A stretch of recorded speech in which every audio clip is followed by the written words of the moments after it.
regresamos a De Esto No Se Habla, al 88.7 en Radio La Azotea. Como todos los jueves, el gran gusto de tenerlo a Franco Mares con sus historias de la historia de Argentina. ¿Cómo va, Franco? Muy bien, Rubén.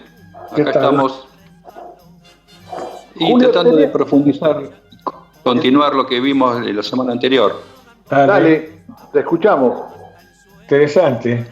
Bueno, lo que habíamos comenzado era hablar de los afrodescendientes y su inserción social. Habíamos hecho una pequeña historia que abarca desde la colonia hasta el siglo XX, explicando en un marco general la variación demográfica. Y al respecto, quería incorporar un nuevo dato porque encontré un trabajo de una historiadora chilena, como para tener una referencia y también entender el volumen de lo que se ha ocultado mucho tiempo, ¿no?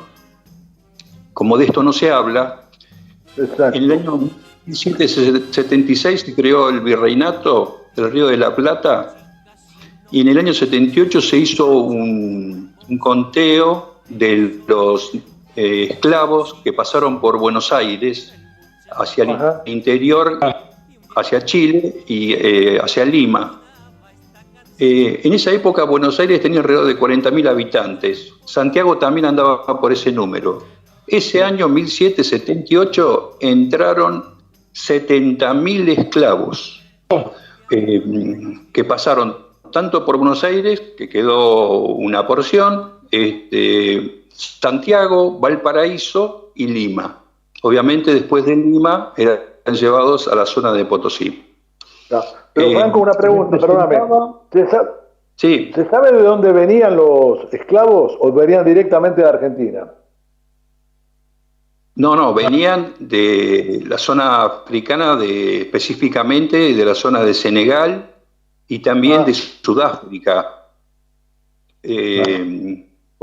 Porque ya había la colonia del Cabo, ya estaba en manos de los ingleses y también había mucho tráfico. Sabemos que los ingleses son especialistas en tráfico negrero, ¿no? Sí. Mirá vos, yo pensé que podían venir de Brasil, pero no. No, lo de Brasil es muy posterior, estamos hablando de la época de la colonia, pero no, venían por los tratados que se estaban cumpliendo de Inglaterra y de España, ponerle la paz de Utrecht y todo eso, habían sentado bases donde permitían el comercio de esclavos, viene de mucho antes de que estuviera Brasil desarrollado. Sí. Y lo que quería dejar anclado era que, ya anticipando lo que ocurre después, es que hay mucha población, y mucha población se quedó, mucha población negra. Y lo que se produjo también ya en esa época fue el mestizaje, que esto es lo que nosotros vamos a encontrar ya pasado el siglo XVIII, en el siglo XIX, porque la desaparición física desde el periodo de la independencia, por las guerras civiles, por la guerra del Paraguay, por la fiebre amarilla, nos marcan un notorio deterioro del afrodescendiente en el Río de la Plata. Pero también hubo mucho mestizaje, al punto de que hay una figura social, que se lo domina trigueños, y así se lo llamaba de la época posterior a 1870, en Buenos Aires, en Lima y en Chile. Trigueño, obviamente, por las características... ¿Cómo es el nombre? Disculpame, no te escuché. ¿Cómo es el nombre que le daban? Trigueños. Color trigueño. Ajá. A los mestizos. O sea, eso muestra el mestizaje. Claro. Hay una marcada intención, como habíamos dicho, de la supremacía blanca. Y tanto en Argentina como en Chile triunfa esa postura. Porque Chile tiene muchas cosas parecidas a nosotros en cuanto a la ascendencia indígena, mucho más fuerte ellas que nosotros, pero nosotros también, y también de afrodescendientes. O sea, que hay muchas características similares y en los dos países se intentó y se logró crear una supremacía blanca en función de estos proyectos de nación, donde consideraban que los que estaban en mejores condiciones de conducir una sociedad eran los de raza blanca y las otras serían clases subalternas. Claro. Bueno, eso referido al tema demográfico. Nosotros ya habíamos hablado del periodo rosista, que también los había incorporado al aparato estatal, pero después de las famosas luchas por la guerra con el Paraguay y con la fiebre amarilla que elimina a un montón de personas, más de 15.000 personas en una ciudad que tendría 180.000 habitantes, era una cifra impresionante la muerte y más que nada de los sectores más desplazados, que eran los negros que vivían en la zona que también habíamos comentado, de San Telmo. Pero ¿qué dejó toda esta clase social que se instaló en la Argentina? Dejó elementos importantes como la música, esencialmente, dejó trabajos intelectuales como los periódicos, porque yo les comentaba que había muchos diarios que mostraban su vida, y también una voluntad a partir de 1880 de reconocerse y construir una identidad propia, de ser descendientes de africanos y querer integrarse a la sociedad. Y esto los sectores de la élite de Buenos Aires y de la élite del interior también pugnaban por no producir un ingreso a esos sectores. Los consideraban marginales, salvo algunos que lograron tener un predicamento, como pueden ser los Belot, los Campana, los Soler. Todos ellos pudieron integrarse o ser reconocidos.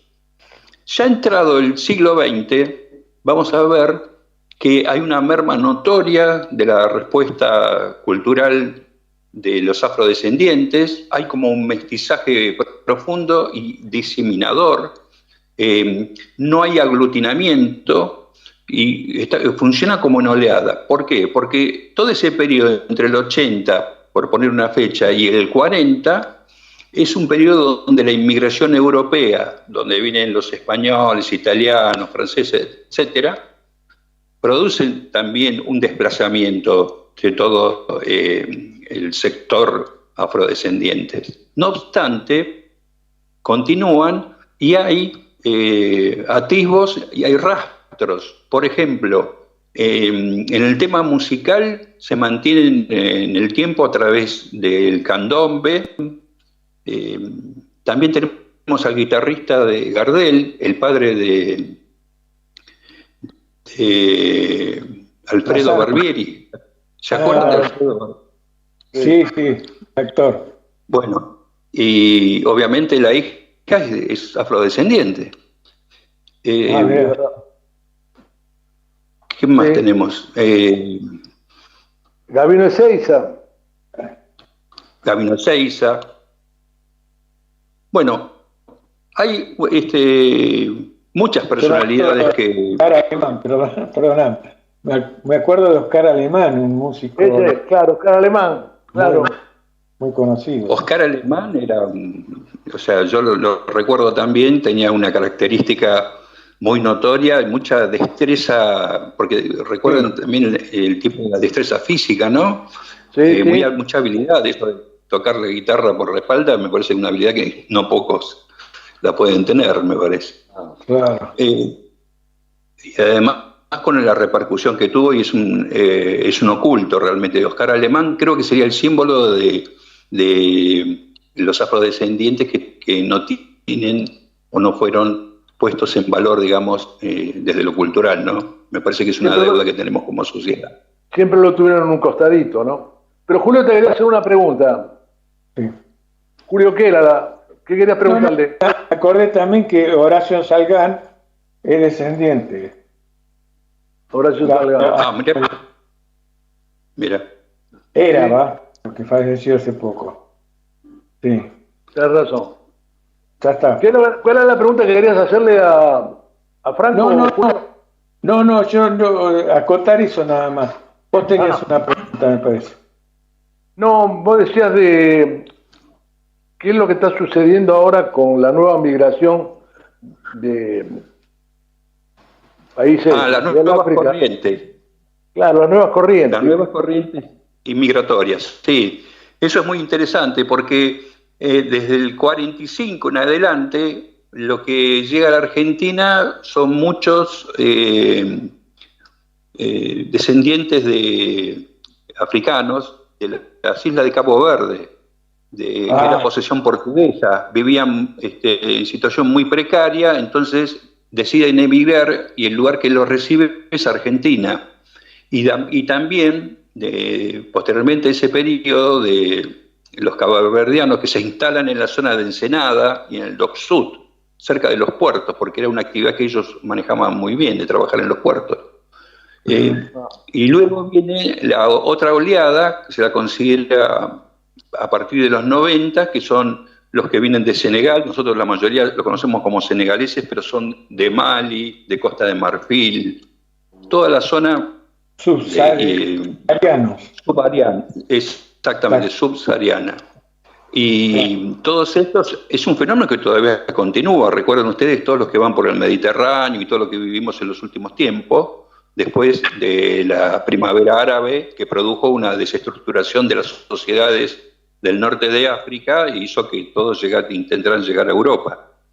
Bueno, y también lo que se nota aquí es que otro de los datos que había encontrado era que en 1970 fue el último reducto que tenían los afrodescendientes de Argentina, que intentaban mantener sus ritos, sus costumbres, las fiestas de carnaval, y funcionaban en lo que se llamó la antigua Casa Suiza, que fue demolida hace 10 años, no, menos de 10 años.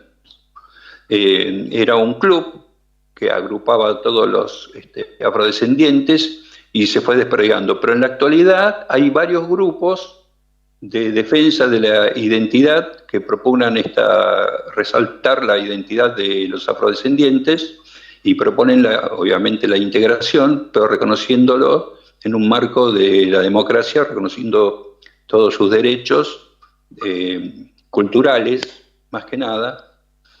Y nosotros lo vemos también. La murga es también una expresión que viene del siglo XIX, que también tiene mucho que ver con lo africano. Es decir, todos estos temas han sido ocultos en la historia argentina. No han sido, los alumnos no lo conocen. No conocen. Vos sabés que hay un grupo de mujeres afrodescendientes en la Argentina que tienen mucha actividad, están reivindicando su descendencia. Es decir, en Buenos Aires sobre todo, ¿no? Es que están armando un grupo para que sean visibles las mujeres afrodescendientes. El sábado 17 se celebra el Día de los Afrodescendientes del tronco argentino de la época de la colonia.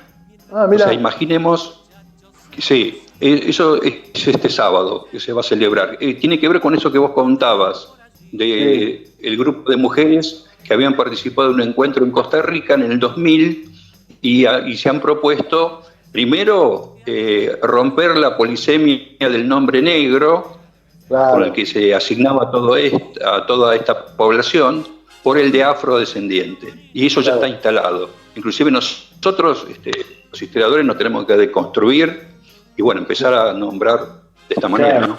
Claro. Porque vos viste que todo lo feo es negro, ¿no? El gato negro. Exactamente. La viuda negra, todo es negro. Es terrible. Gracias, Franco. Nos volvemos a encontrar el jueves que viene. Dale. Gracias, Franco.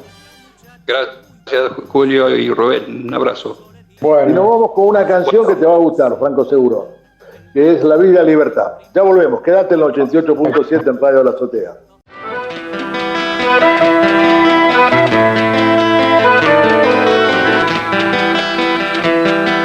Retumba tamba tambor, la guerra en el Paraguay, negro carne de cañón, sin patria y sin libertad.